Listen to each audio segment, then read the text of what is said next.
Hey guys, welcome back to another edition of Sofa Chat. Today I've got another personality that I'm really excited to sit down with. He is inspiring, super talented, and most of all, very genuine. You might know him as Pangina Heals, but behind the drag and the glam is Pan, a creative force, a sharp entrepreneur, and honestly, just really a kind soul. Pangina made waves as the host and judge of Drag Race Thailand, bringing the art of drag to a whole new level in Southeast Asia. And then he took it even further, stepping on the international stage as a contestant himself in RuPaul's Drag Race UK versus the world, totally slaying it. But what I admire most, it's not just the performances or the fame, it's how he's building something real in Bangkok's nightlife scene. He's creating safe spaces that's fun, that's vibrant for the LGBTQ+ community. And let's not forget, this is someone that caught the attention of brands like Sephora Thailand and YSL Beauty. That is a big feat. Today's conversation is gonna go deep. We'll talk about the highs, the lows, the hustle behind the glitter, and what keeps him grounded through it all. So get comfy, because this is a chat you don't wanna miss. And now let's welcome the one and only Pan. Well, not just how talented they are. I mean, she has a big donkey dick, and I don't care. That's that if you love it, it doesn't feel like work. It's just a fun thing you do, right? Yeah. But they're my idols, and I love them, and I know my place in this world. To this point, I'm just breaking up with someone and you fucking hate them, you listen to this stuff. So, like, you can't just throw off anyone in the other fuck just because you have money. So it's basically people, like, when they're drunk, someone decided to blow another person at the fire escape. Emotional roller coaster. And I remember crying every single day. Whether it's happiness or sadness, it's every day. Every single day. Just, she slept with her husband. Okay. Well, I can choose either to die or to quit when I'm... Hey guys, welcome back. Today I've got Pangina here. Hi! Probably familiar face everywhere. Oh, my face changes every month with the plastic surgery, so I'm not sure if it's familiar or not. Yeah. Yeah, we've seen Pangina on TV, as a judge, as a contestant, as a business person, and at events everywhere. Yes. I love money. So whatever if you got the check, I've got the talent, like Willem says. So let's talk a bit about your drag. Yeah. Right? How did it all start?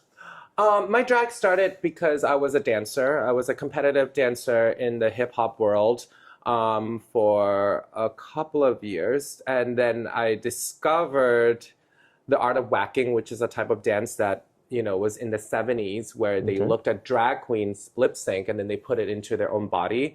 And with that dance background, I've always fallen in love with drag anyway, when I go to cabaret shows, because it takes you to a place of fantasy and it takes you to somewhere where you don't forget your troubles. And I love that. The fact that you can take some people out of their ordinary, boring, hurtful, painful life and take them to a place where there's no sadness. I love that. So one day when I got to lip sync and perform and I saw the power and the strength in this art, I was really inspired also with the show RuPaul's Drag Race, and I saw Angina. And so I kind of combined everything together, my dancing ability and my whacking ability, and started performing. And so that's how it started. So when you were younger, before that, like when you were a kid, were there any... Oh no, I didn't want to be a drag queen. I was actually really afraid of drag queens in the beginning. The first drag queen I think I've met and I was really afraid was Morgan McMichaels from RuPaul's Drag Race. And it was scary because most drag queens are really tall, they're really confident, they have a lot of makeup. And as someone who used to be overweight, someone who was very soft-spoken, self-hating Asian person in a cultural shock when I went to America, I couldn't relate with that, and I couldn't understand that because I did not have that. And usually, as a person, you don't like what you don't understand. Okay. So in the beginning, I didn't like drag queens. And then I found out more, it's an art form that can teach you so much about yourself. and make you love yourself even more. Even the nastiest, craziest parts of you that you don't accept, one day you'll find ways to negotiate it. Who were your mentors along the way? Who are my mentors? Oh my God. Well, definitely Princess Lakaru, who is my whacking teacher. You know, there's Lady Gaga. Does that count? Because, I mean, what she does for the queer community is just, you know, nonstop inspiring to me. We all are assigned divas. So my diva, I think, is Mariah and Gaga, for sure. Yeah. You know, for some people it's Madonna, some people it's Kylie. You know, it's endless. But I think we can learn so much from strong women. And that's why I love being a drag queen, because I love women. Okay. I love those attributes that make a woman. And in society, a lot of people view femininity as a weakness. And for me, I don't. I view it as a strength. Yeah.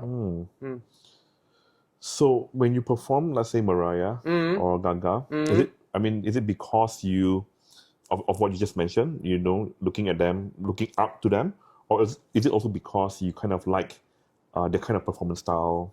Both. Yeah. I mean, no one's gonna outsing Mariah ever.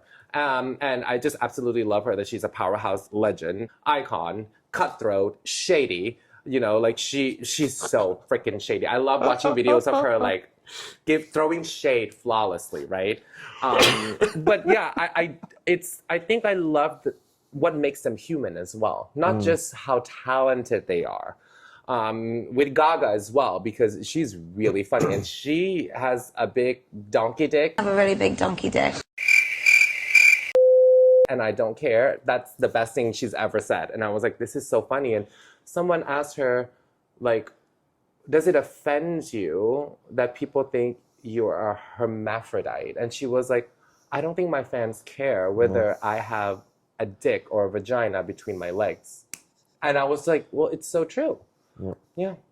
That's very interesting. Yeah, so I mean, I've seen your latest performance, Abracadabra. Yeah. That's very fast. Yeah, well, I use my dance background, but when I think for a lot of drag queens, when we love a certain artist, like I remember when Stupid Love came out, I performed it within a day, because you just listen to that song, like it's stuck on it's just like you just keep playing it over and over again, and it's the love I have for Gaga. And I know every gay man says this, I love Gaga, I love Gaga. For me, it's different because I've emulated her so many times over the years. I kind of got into the essence of who she is. I've seen her in concert so many times. Even the jazz concert, I saw it twice and I loved it, right? And for me, growing up almost with her music, with her fashion, it's not just copying her to look like her. It's to portray the essence of why she was on this earth, and for you to pay the happiness forward, if that makes sense. And you feel I feel so powerful when I'm doing Gaga. I feel like a warrior. I feel unstoppable. Yeah.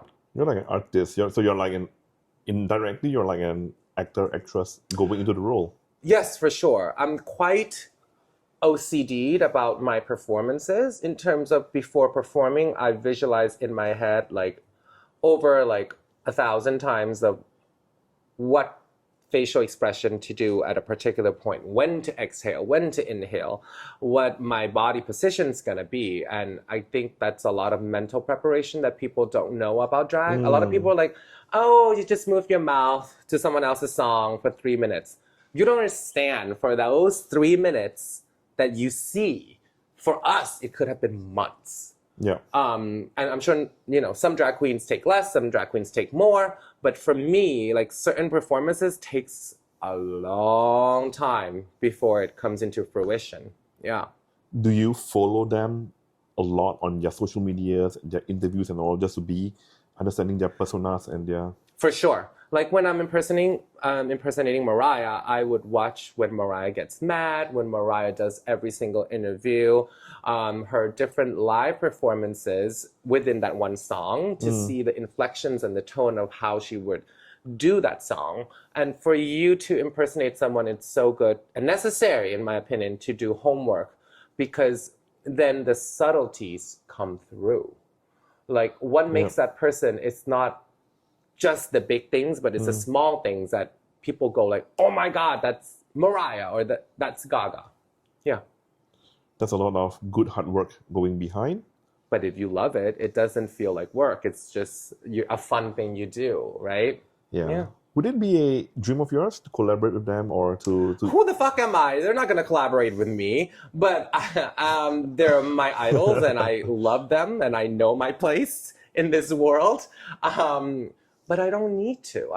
I just admire them from afar, and that's good enough. And their work already heals me into so many ways. Like when I'm having a bad day, I can turn on a Mariah song and just be okay, or a Gaga song. And they've got so many types of music that on a good day you can listen to this one, on a bad day you can listen to this one. When you're falling in love, you listen to this one. When you're breaking up with someone and you fucking hate them, you listen to this one. So there's so many, you know. Okay. But their art is just so healing. Yeah. Okay. Who knows? But I mean, you never know, right? Maybe one day Gaga says she wants somebody to be in the video, the music video. Bitch, I'm down. I mean, I'm so glad. Actually, well, 2 times that I got pretty close to was, I think Ariana Grande's brother was in the audience when I was performing Rain on Me, which is insane. And then he sent the video to her. And then Richie Squirrel, the choreographer for Gaga's video, actually saw me dance, and he was like, it's a really hard dance, you did it so well. And I was like mind blown, and we like did a call, and he's just like the sweetest, because it felt so good, you know. But yeah, just these two alone I just feel like I was allowed to have what I have because of their art as well. Every Christmas I dress up as Mariah Carey. Those I am getting paid, you know, my bills are getting paid thanks to Mariah, and you know, my bills are getting paid thanks to Gaga. So their art really does give me a living, you know. Good. Yeah.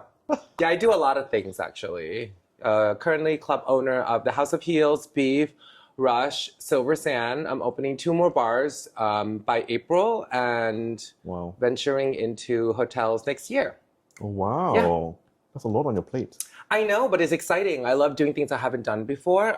And, you know, as someone who was an artist before and still is considered, but I've always been really afraid to venture into business because I've always had that mentality of just like, I can only do, you know, one thing. And then I realized like when you don't put like a limit on yourself, you're able to handle a lot more than you are able to.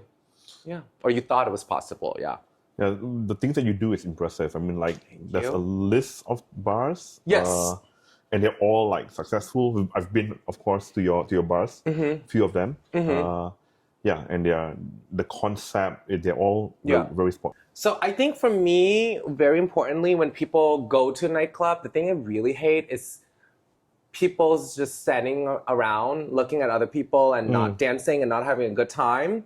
And I've traveled so much in my life that I've wanted people to get an experience. Okay. So there's a little touch of something that I've seen in the world, and I wanted to bring it back to Thailand or create a nightlife experience for people who has not had it before. For example, like Beef, it doesn't feel like you're in Bangkok, right? It's such an international vibe, and when people go in, there's such a clear theme.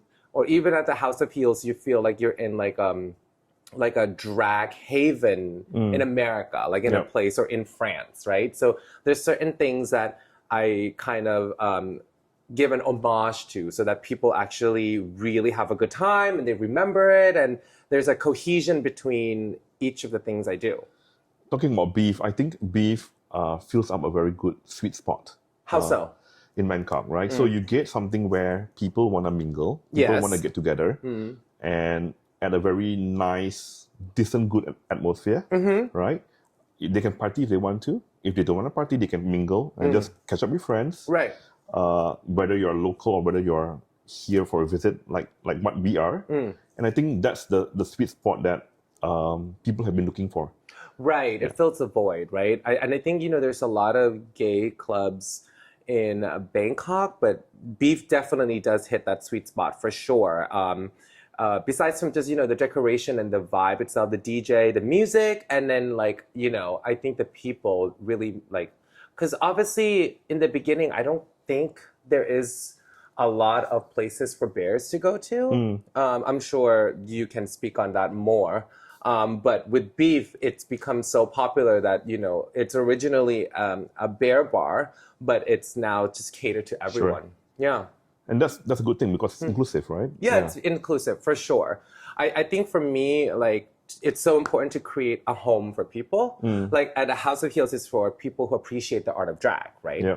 And then for beef is, in the beginning, it started off to cater to bears. Because my manager is the queen bear of Bangkok.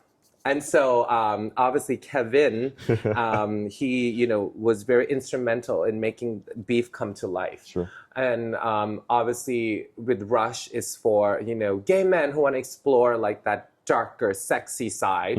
And Silver Sand is a bar that just, is more for baby queens, new queens, queens who are like coming up. And so it's giving a platform and a home to different people of different niches. Yeah. Yeah. So, what's your philosophy in business today? Looking at you've built all this and they're all very successful, right? I mean, of course, if there's money, there's Pangina. But when you start up a business, that's what you said earlier. Well, true. But when you start up a business, what's your your thought behind it, that making sure that the business will, make sure that it goes through and. Well, that's a very big question. I think one thing a lot of people, and the thing that a lot of us struggle with is a lot of people don't understand art. And when they don't understand how to equate art to money, lots of people take advantage of that. For example, when I was a dancer, people would be like, oh, just come and dance and we'll pay you whatever you want to pay me. I'm like, no, motherfucker, you're going to pay my rate. And a lot of people sometimes when they're loving what they do so much, they have to not forget that what they do is important enough to be equate to the money. And they need to know their worth, because otherwise people will take advantage of you. And so with every business, sometimes it's better to say no than say yes to everything, because you're adding value to yourself. You have to really invest in yourself. And bitch, my drag is expensive. Like I have dancers, makeup artists, hair, like everything needs to come together. And that doesn't come lightly. Sure. Every single artist that I work with around me, it's a collaboration of artists, dancers, everything. It takes money, it takes time, it takes a lot of passion. And so if people don't understand what you do and they don't know that it's worth something, why should you give them your worth of time?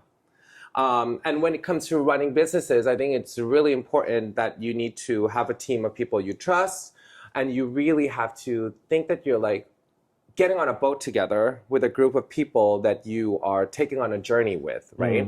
And obviously there's storms and there's, good days and bad days, but at the end of the day, are the people coming to your club having a good time? Are they, and it's not easy working in the nightlife industry because lots of people sometimes get drunk, and you just have to kind of make your peace with it a little bit. Okay. Yeah.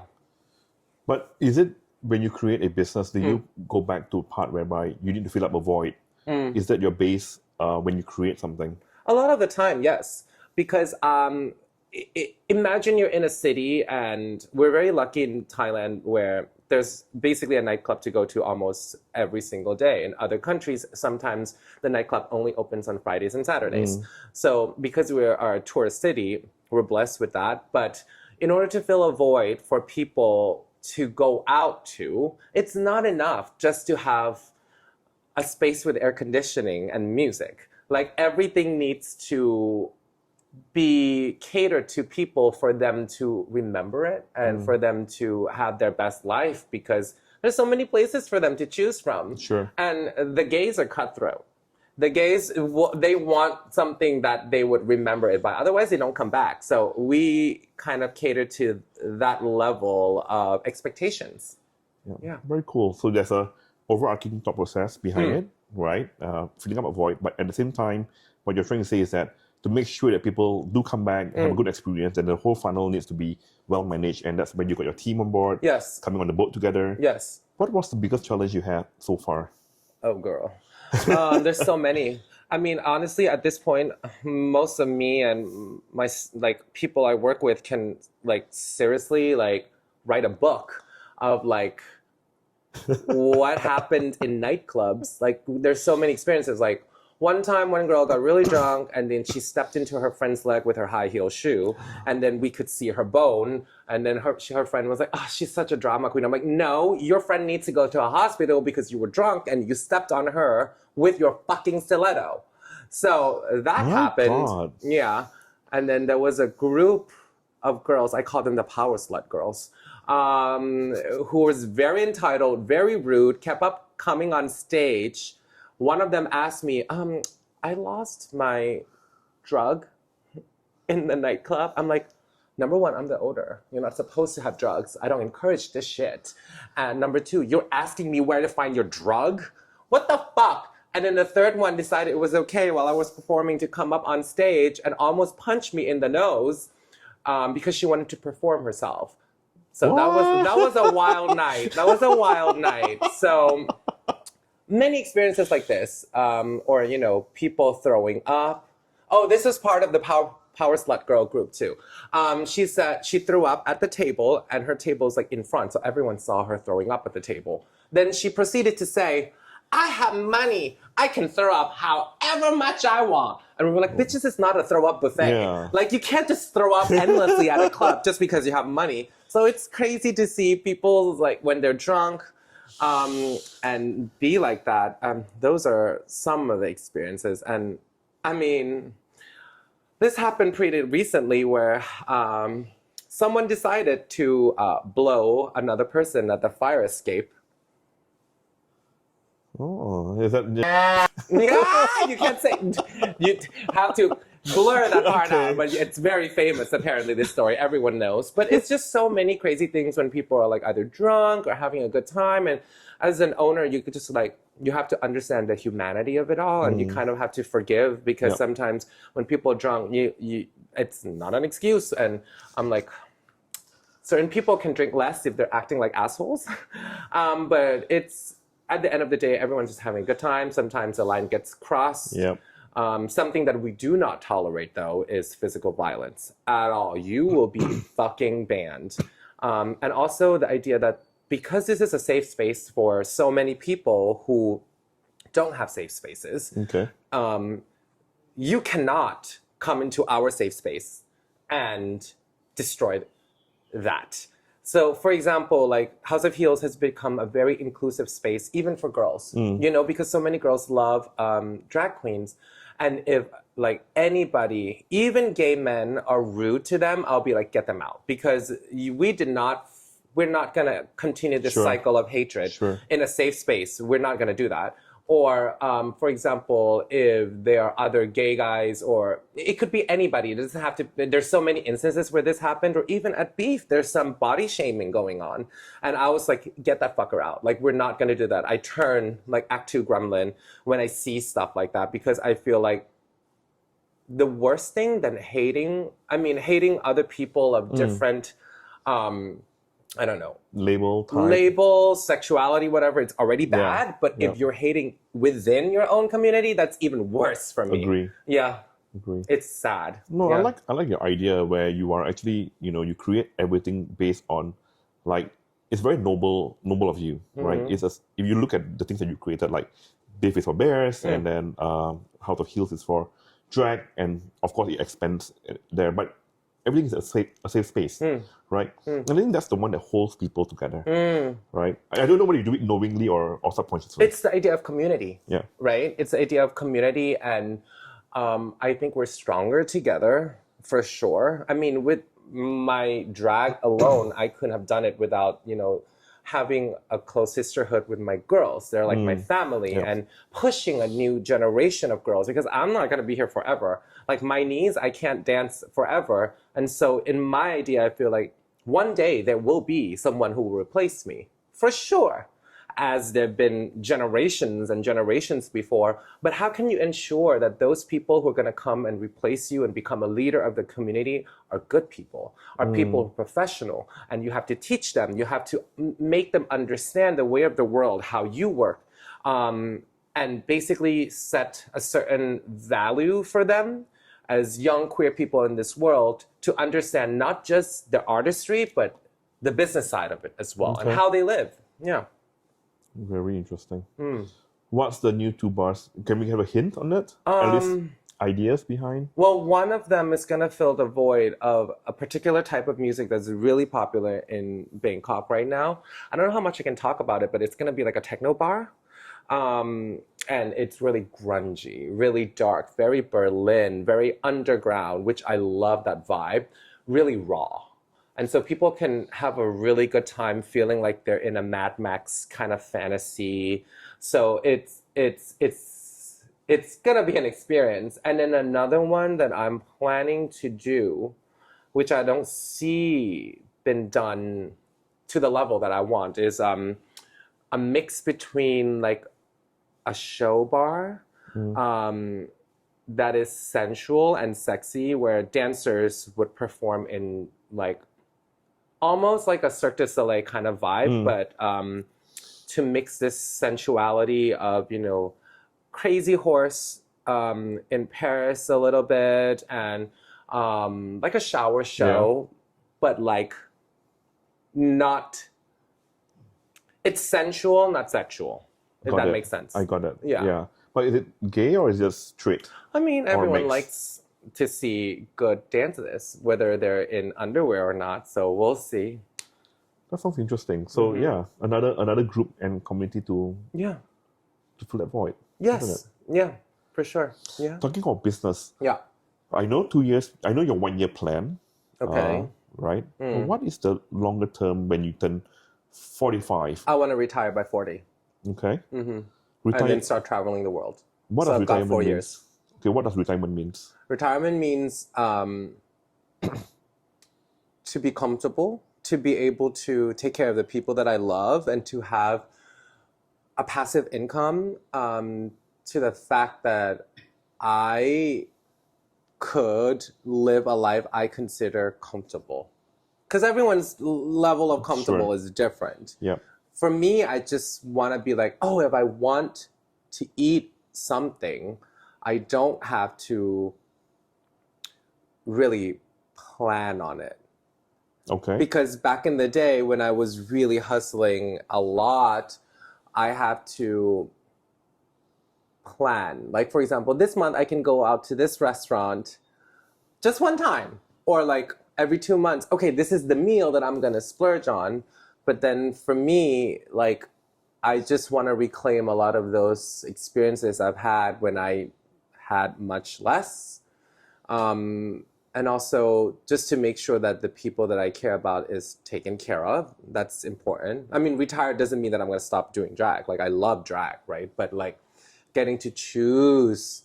And it's important because a lot of the times people judge people for choosing. But it's, for me, it's to choose the jobs that you want to do because you love it. And that you are doing something because it is important to you and not just doing it for the money. Because a lot of the times you do it and you're like, oh God, I'm lip syncing to this song and I fucking hate this song. Or like, I have to perform this because I am forced to.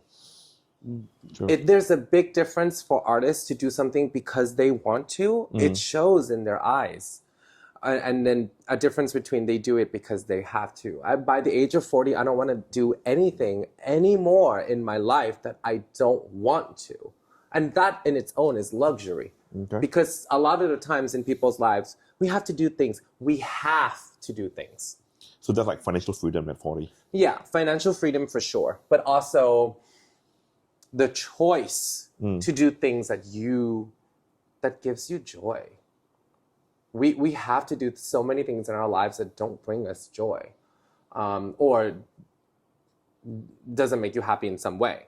We have, like, you know, I'm sure all of us can relate to being either at a job or situations where, oh, I don't want to fucking do this, but I have to do it. I think that's luxury. You don't have to have the most money in the world to feel that luxury, but if you get to do what you want, I think that's luxury. Would you be building more businesses as well? by then? Well, I said I was going to stop at the third one, and now it's going to be 6. But I that's why I'm moving to, I think I'm thinking more in terms of developing property next year. So that's it's a new venture, and it's exciting because I haven't done that before, but I know I'm full on capable of doing it because I've got a lot of experience under my belt, and we shall see. You never know. Yeah. I'm hopeful, but we'll never know. 6 bars, if there's 6 bars, and the first hotels will be next year, in a few years on the road, I'm sure the mushrooms of hotels will be up. The mushrooms? What mushrooms? What do you mean? I mean, the number of hotels that will be springing up will be like... Well, I think the thing with me is, in order to build somewhat of like an empire, your first couple of babies have to be strong first. And with businesses, you always think of them as your babies. You care for them, and you lose a lot of sleep over them, and you can't go anywhere unless they're strong. So I think that's going to be, phase 2, phase 3, somewhere along the line in the future. But it's good to have your eggs in different baskets when it comes to business, because you never know. So let's talk a bit more about being a judge as well as being a contestant. Sure. So you played both roles, right? You Yes. were a judge, and then you were a contestant after that. And then I well. became a judge again, yes. Yeah. So which one do you like more? I can't say. All I can say is that when you're competing, it's a freaking emotional roller coaster. Like, I remember crying every single day, whether it's happiness or sadness. It's every day, every single day. But I think when I was competing, I put a lot of pressure on myself because, first, Southeast Asian, coming from Southeast Asia to compete, then first judge ever to compete. And then it was first Thai person ever to compete. So there was a lot of things on my shoulders, which I felt like helped me, but also kind of was my biggest enemy. Because I could have just gone in and been like, I want to represent just me, right? So there was a lot of stress and pressure.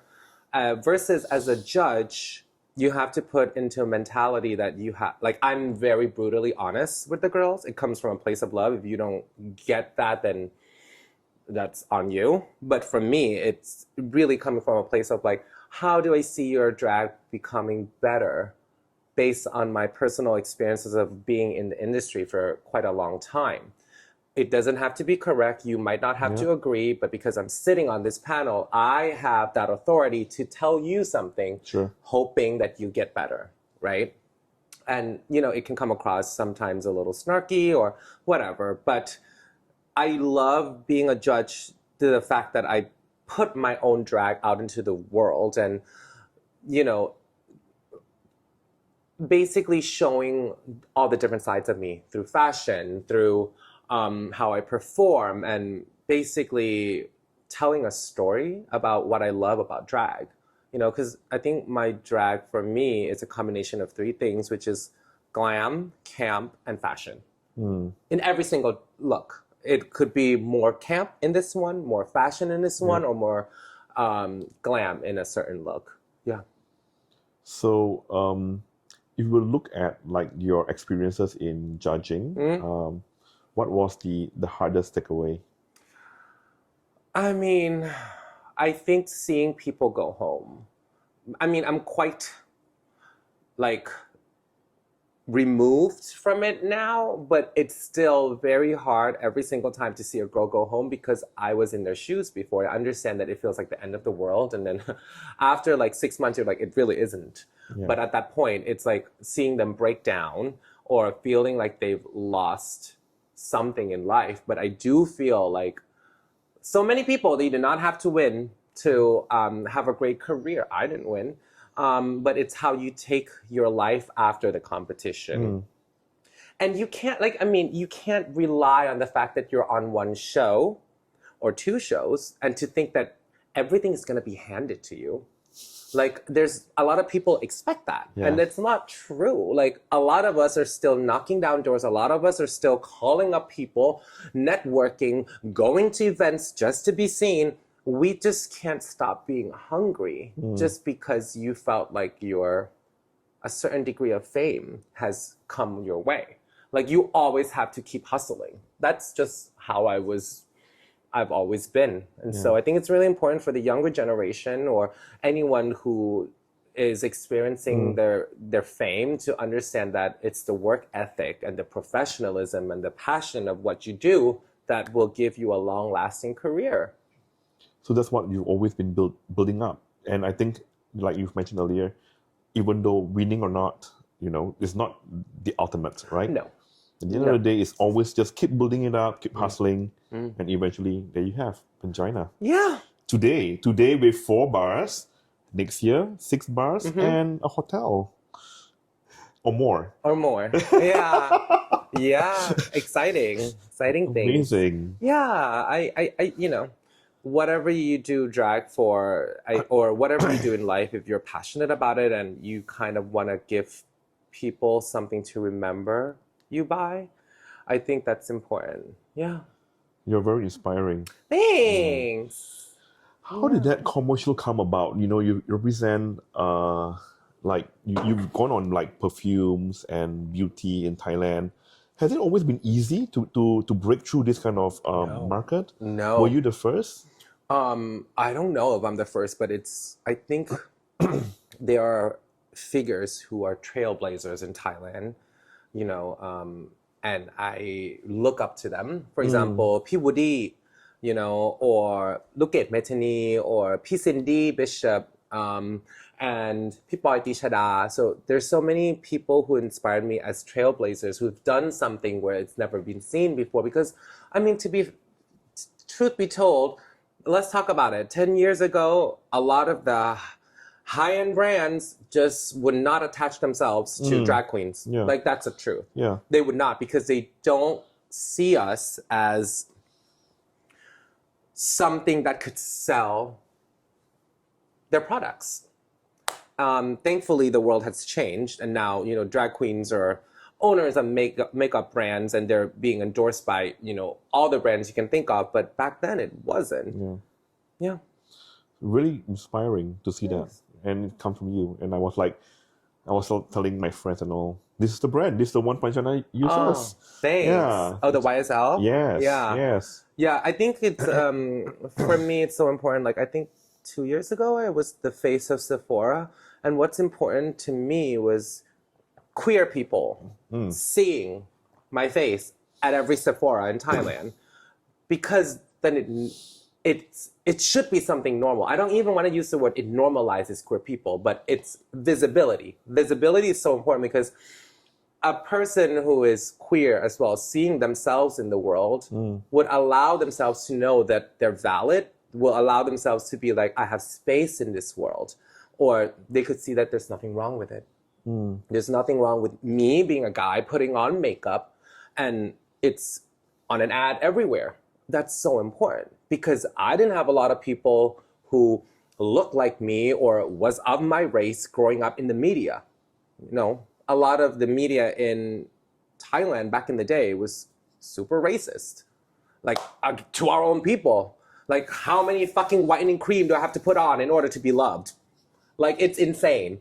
Like, in the West, we always put on tanning creams, but here, everything is whitening cream. So because of growing up, I'm like, all I see is you using, like, half Caucasian people in our ads, which is fine, but can I just be my own skin color and be comfortable with it? And that's its own, big topic, but it has progressed. The country has progressed.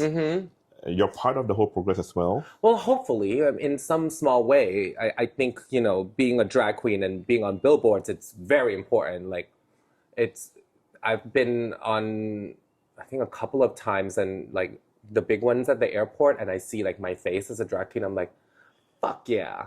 It's not about the vanity thing. It's not about the ego thing, but it's about, for me, a kid seeing that and they're like, okay, I might be gay, but that's fine. Yeah. Or I might be a drag queen and that's fine. And that's good for my soul. Just to allow people to know that they've gotten someone who is similar to them or share the same experiences and are okay throughout it all. So one of your underlying beliefs is about actually giving back to the people, like in a sense of encouragement. Like younger people, as you mentioned earlier, right? Yeah. They may be lost. Yes. Yeah. So with you having that experience and people seeing that at least they can look up to someone. For example, Yes. taking example like Asian people in the US before, right? They're very misrepresented. Oh yeah, right? for sure. There's not much Asian models or Asian guys that we can look up to, And that people right? find sexy, exactly. Right? So I think it's the same thing over here. Like there are not many LGBT people that people can look up to initially, right? It's always at backgrounds and stuff like that. But you have shown that, hey, we can be at the forefront. And with that, you can have an influence to a bigger generation as well. Yes, for sure. I think you really hit on a larger topic as well. I mean, I honestly, if we can be real, the representation of Asian people in global media, in terms of like in films and everything, it's only been like a couple of years. I mean, look at the first Asian person to win the Oscars. Yeah. Like, come on now. So you can't deny that that's not well represented. Yeah. Like, it's not. But I'm glad that we no longer have to fit into the mold of a certain viewpoint. We no longer have to be exotic. We no longer need to do kung fu in order to be in movies. We can do whatever we want. We can be whoever we want. And how do you feel, right? That okay, I know you were saying earlier it's not about the vanity and everything, and you want to impact people, right? But how do you feel like people coming up to you and saying that you're Pangina, you have opened doors for me, or you have made an impact to me? I'm sure people came up to you on those occasions. Yeah, it's the nicest gesture ever. I think when people say that to me, it just feels it's really good for my soul, but also I knew that I've in some way caused a positive change in the world. Some people, like, as an Asian person, they're like, you've really represented, who we are, but like I can relate to your experience, or like they feel really proud to be who they are. That's really important to me. Like, as a Southeast Asian, or in general as an Asian person, and I come from a mixed background. Like, my mother's Taiwanese, my father's Thai Chinese. So for someone who's not even Thai or Chinese, it could be Japanese or Singaporean, and they say that, thank you. It just warms my heart. Yeah, it really does.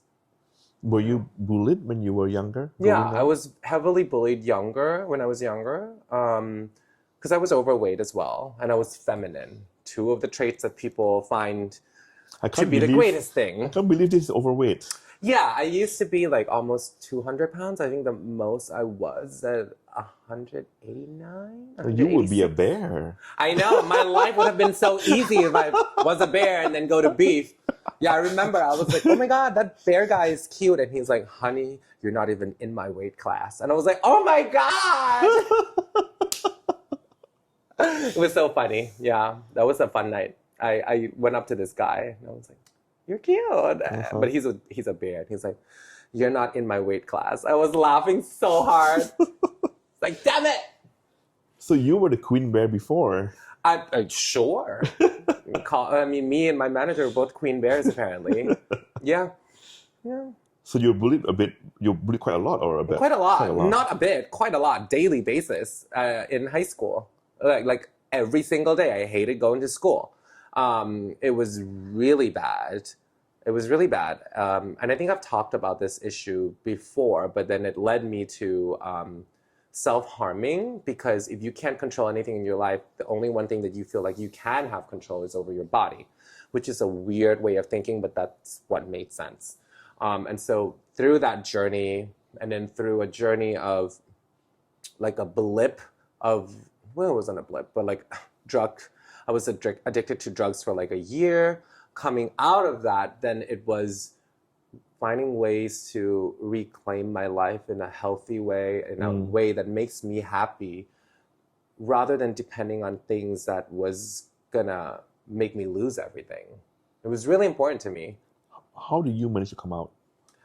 Oh, I think a lot of the times when you're in a situation, you realize that you're at the bottom in order to go up, and there's no other way.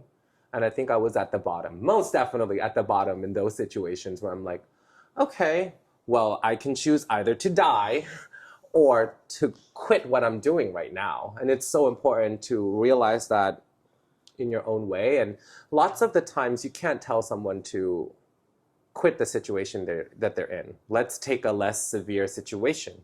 Someone's with a shitty boyfriend. Okay. You can't tell that person to quit with their boyfriend unless they choose or they somehow decided that they don't want to be in that situation anymore. Sure. It's very difficult, and as people take time to get out of, a bad relationship. Yep.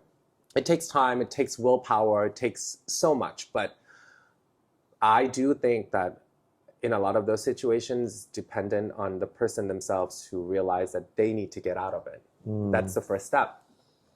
That's another inspiring thing that you went through. I mean, you went through enough to actually come out, and today you're like a totally changed person. Well, I mean, hopefully.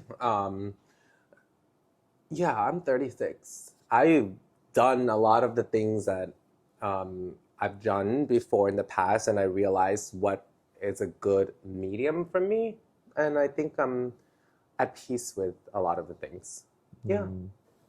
I think a lot of people can relate to this experience of feeling too Asian in certain countries and then feeling too Americanized in certain countries. So I don't necessarily felt that I fit in.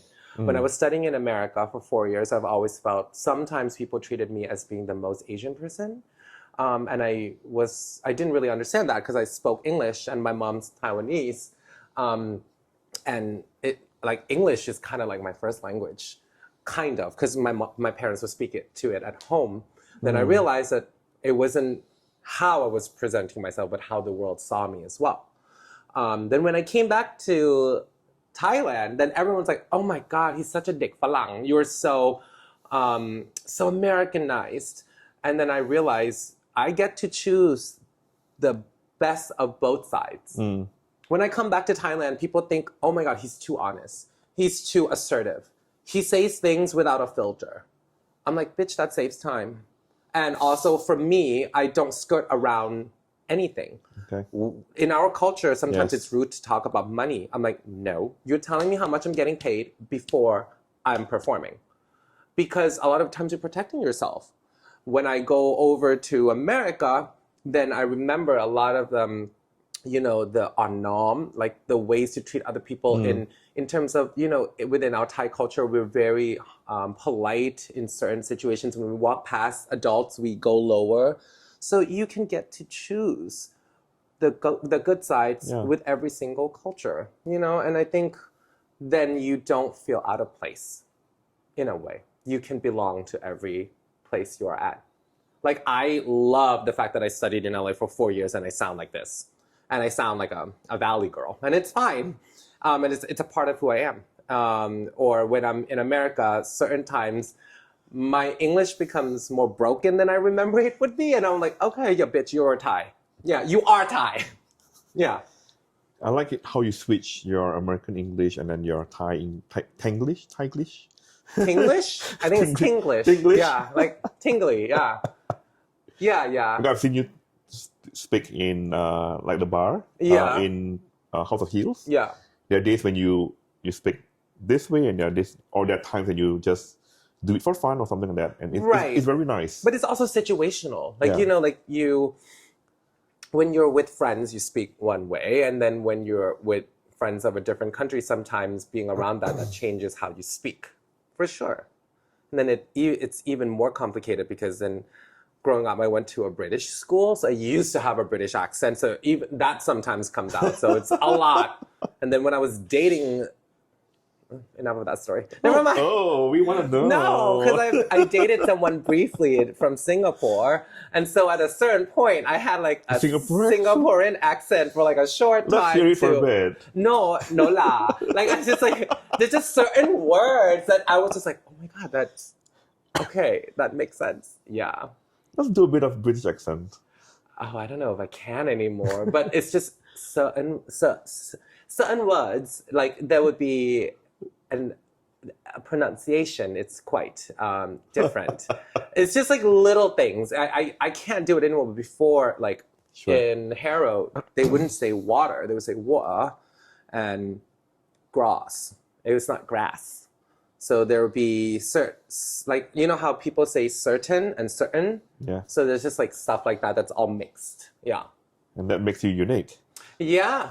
I remember back in the day when I was younger, like I know like a lot of people love the British accent and I will like put it on to like flirt with guys and it worked so well, but I've lost it all. It used to work so well and people are like, this is so weird. Like you're speaking with a British accent. It's so weird. Yeah.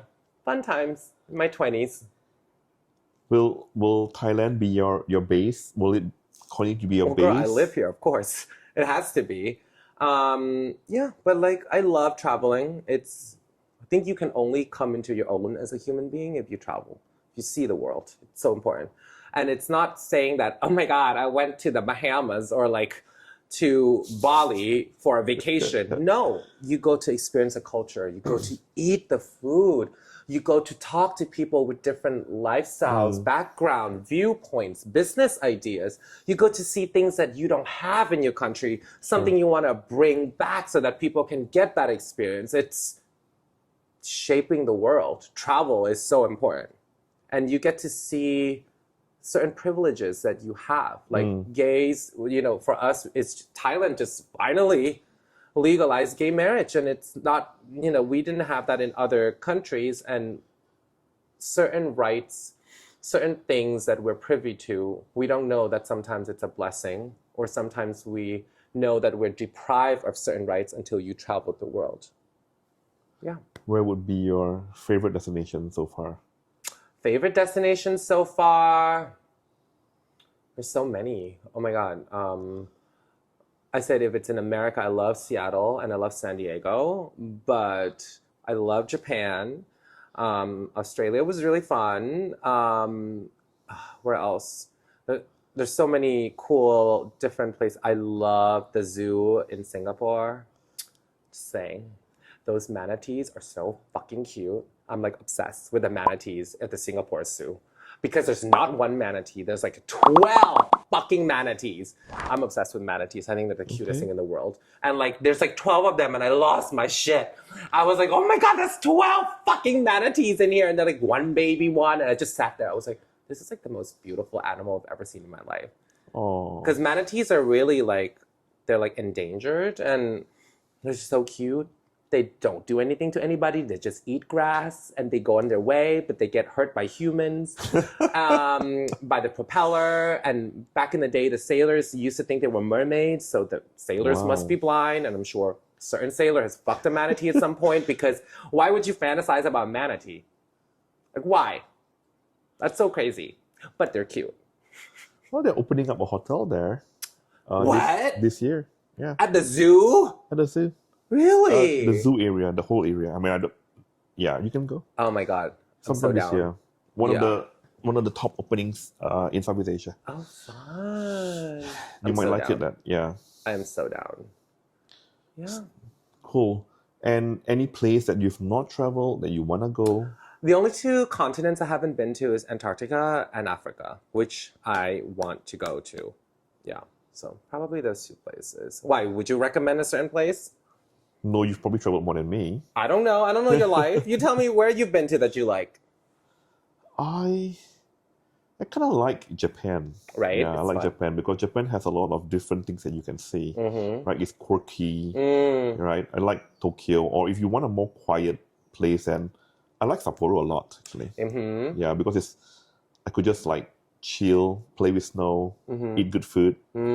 Have you tried the curry? The curry is good there. The curry there is awesome. Yeah. And so is all the fresh prepared food. Like the seafood. Oh my God, it's so good. Oh yeah, that one's good. Yeah. You say at like a real gang and it's like so local and they get the food from like the fresh ingredients and it's just, the best. And the beer. Oh my God. I know I'm like gay, I'm not supposed to drink beer, but it's like, so good. Cold weather, Yes. have beer, and then you go on the onsen. Oh yes. Mm-hmm. We had that. We had this hotel, normal hotel, not fancy and all.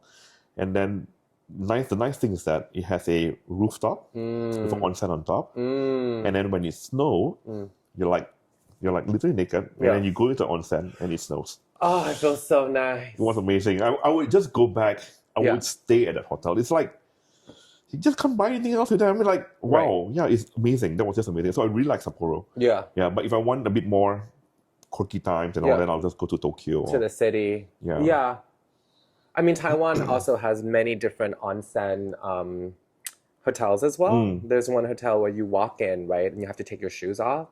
And the entire restaurant was like semi-outdoors, but it's a hot pool of water on the floor, so you can have beer at your table and your feet is submerged in the water. It's so cool. And it's warm water, right? It's warm water, so it's like so comfortable because the weather is cold. Oh, it's so fun. Oh, that sounds good. Yeah, there's many. Taiwan is beautiful. Oh my God. Yeah, then the other one maybe for me would be, I don't know, I think somehow or rather China has been very unique for me because it's such a big country, right? Right. Yeah, there's so many things to see, so many things to do, and people are generally nice, in my opinion. They are, as long as you get by with simple Mandarin, people actually are quite friendly to you. Yeah, and things are good. So yeah, a lot of stuff to see in China. Right. Yeah, and the landscape is just stunning. Yeah, the what was that one that the forest reserve? Jiuzhaiguo, Jiuzhaiguo. Jiuzhaiguo, yeah. It's 4 seasons, and then if you go between, let's say you go between the seasons, you can actually see one side that is winter and maybe one side that's autumn, something like that. Oh, that's awesome! It's a very big park. It's a super big park. Oh, that's so cool. Yeah, when you see like the lakes, you can actually see through the lake. Blue color lakes, you can see all the things inside the lake as well, and then the mountains behind you. Oh, amazing! Sounds like heaven. Yeah. I need to check that out. Send me that link. That was near Chengdu. Chengdu. Okay. Yeah, Bear City. Bears? Chengdu is Bear City? Do you know? I did not know. So there's only like a lot of bears there. Panda. Ooh. Chengdu is like the panda city of the world, of China and the world. Today, everything has moved to Chengdu. Oh, wow. So if you go to the other cities, it's not as bustling anymore. Really? Because lots of my friends have been recently. They told me really good stories. So I'm like, I'm open. Yeah. So I was just saying, Chengdu, yeah, check it out. I think you would like it. There's a lot of new bars there. Yeah. Maybe I'll get ideas. Talk about your skincare a little bit. Oh, God, yeah. You look good. Oh, thanks. Yeah. So what do you do on a daily or routines that you do? I should do more, honestly, because I love the sun. I love sun tanning so much. Not sun tanning. Sun tanning? You're not Asian. I know, isn't that crazy? Oh my God, I'm gonna get white cream for you. No, like seriously, I'll never use it. No, I love being outside at the beach, in the water. I'm a water sign, so I love being in the ocean. I love swimming. I'm not afraid of swimming in the ocean at all. I just love the water, and I love being in the sun, which is not great for skin. But what's my skincare? I mean, I just put creams on at night before I go to sleep. Oh, wash your face. So important to wash your face. Never sleep with your face on. Every single time I do, I get a pimple. It's so crazy. You just have to like wash your face every day and you'll be fine. With a regular cleanser, any cleanser? Oh no, I use a gentle cleanser. I forgot the brand, but I think it's just being aware of what works. Drink a lot of water. I don't know. And because everyone's skincare is so specific. Do you understand what I mean? Sure. I wish there was just one fucking cream that worked. And they would tell us, and they're like, this is the cream for you. But no, you have to use this cleanser from this. You have to use this toner for this. You have to use this cream. You have to use that serum. And I'm like, oh my God, there's so many, and whatever works. So when you go for your sun tanning and all, you put some sunscreen every time. Yeah. Every time. Every single time. So important. So washing face and sunscreen will probably be your... Yeah, once you hit your 30s, you better start using sunscreen because you'll see your skin be like, bitch, very fast. After 30, moisturizer and sunblock every day. I think the person that you're going to spend the most amount of time with in your life is yourself. Yes, true. and you don't need to share every part of who you are, because sometimes you need that time to just be with yourself and talk to yourself and understand yourself. I think the hardest person in my life to understand is myself. Let me just tell you that. When people are like, you're annoying, I'm like, bitch, I know. I'm like, I'm very aware. And a lot of the times we don't take care of ourselves. Agree. Sometimes if you need to shut off your phone in order to be okay, you do that. You do not need to owe anyone any explanation. Everyone has an introverted side to them. Everyone sometimes need to heal with whatever they're going through, and you do not need to explain to anybody. And I believe in that. My phone is always on do not disturb mode because I need to take care of myself. I like that part about taking care of yourself. Yeah. You do not need to be forced by some of your friends to come out when you don't feel like it. You do not need to put on a smile to go out when you don't feel social. We need to take care of ourselves first. What do we do in order to, when you go to bed, you look at yourself in the mirror and be like, I love this person. I want to spend time with this person before you want to spend time with other people. I like that. Yeah, it's something that I've been looking at over the past 2 years or so. Self-care. Yeah. I think it's something that we never really looked into before. Right. It's not something a lot of not a lot of things we talk about, right? And also I feel like we owe too many explanations to people. And sometimes people force us, like I said, into situations we don't want to do. Don't fucking do it. And be unapologetic about it too. True. You do not need to, when your friends are all partying at 2 a.m., be like, bitch, come fucking out. I'm like, I'm in my pajamas. I don't need to. I don't want to. Yeah. Or because at this point, we all just need to be more understanding and empathetic of other people and know what they need sometimes, you know? That's a good takeaway. Yeah, I like that. People don't care if you're having a bad day when you're performing. You're there to entertain people. You're there to make people happy. Whatever shit you have going on needs to stay in the dressing room. Because they did not pay money to come and see you be sad. I know my profession as a drag queen is to make other people happy. And it's true that in order to give happiness, you yourself have to be happy. And that's why I'm very serious about, mental health and knowing what's good for me. But at that moment, when you're in makeup, I just think that I'm no longer Pan. I'm Pangina. And Pangina is always going to be giving people happiness. And so it's not only my duty, but an essence of what Pangina is to not focus on the negative and just to make people have a good time. Yeah. Very professional. Yeah, I take my job very seriously. I'm not going to go up to a person and be like, I just broke up with my boyfriend, because I'm trauma dumping then. I don't need them to be in the situation that I'm in versus, you know what I mean? That's not fair. I don't think it's fair. You come out on a good night, and if I'm a drag queen and I suddenly be like, hey, I'm really sad today. The fuck? That's not cool. That's not an experience I want you to have. So I leave that at home, or I leave that in the dressing room. Okay, we're coming to close to the end of it. Yeah. Just a bit more. Just a little bit more. What, you want to ask if I'm single? No, but I could. That wasn't my... You ask me whatever you want. I'm an open book.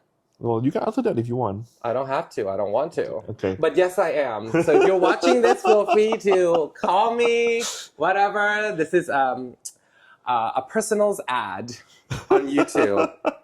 No, I'm just kidding. No, the question I have is just simple. Teach us some Thai words. Teach you some Thai words. Yeah. 1 or 2 Thai words that we need to learn. That is beyond the Sawadee-Kap and the Kakun Kap. Okay. Idok Tong. Idok Tong. Oh, that's a very good pronunciation. That's good. I always love that word. It translates to you golden flower, but it's like such a queer term in our culture. It's like, you fucking bitch. It's the same thing. Idok Tong. Or she slept with her husband, Idok Tong. Or she is dancing on the table, Idok Tong. You always use it. Idok Tong. Yes, very good. Very good. You golden flower. Just remember you golden flower. I've learned one word. What is it? Look. Work. That's the equivalent. Yeah? That's fierce. Yeah. That Look. Yeah. We were at a bar recently, and then the waitress was there, and then she's Thai, obviously, and she was just doing that because she knew we were not local and all, and we were having a good chat and all, and she was like, every time she came, look. Oh, it's so sassy.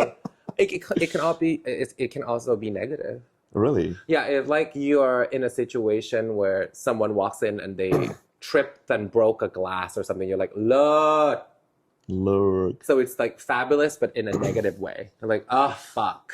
So it's not always positive per se. It's a lot of words in our culture, it depends on the sound. It really depends on how you say it. Okay. That one needs more time for me. Yeah. 5 weeks won't do. 5 weeks in Bangkok won't be enough. No, you should stay longer. Just move here. Eventually? Oh, for what? Well, let's see. Weather is good when it's winter. We had the best winter. I mean, the April is just so hot here, though. Oh, no. I can't. I'm sorry to complain about it, but during April, like even cows die. If cows on a field are plopping over and dying from the heat, what chances do humans have? Like, it's really hot here. Do you run away then? Yeah. During April, usually I'm not here. I mean, for the past 3 years, I've been in the States in April. Yeah. No. So something similar probably. Yeah. I mean, SG is pretty hot too, right, in April? Yeah. Yeah. Same. So, well, thank you again. Thank you. For, this sofa chat. Oh, yeah, of course. It's You're amazing. welcome. Yeah, Yeah, really I'm appreciate glad. that. I'm glad. Yeah. Got to know you much deeper. Yeah. Yeah. Different level. Yeah. Idok Tong. Idok Tong. I love. I love it. Thank you. Thank you. Thank you guys. We'll see you guys again. Bye. Bye.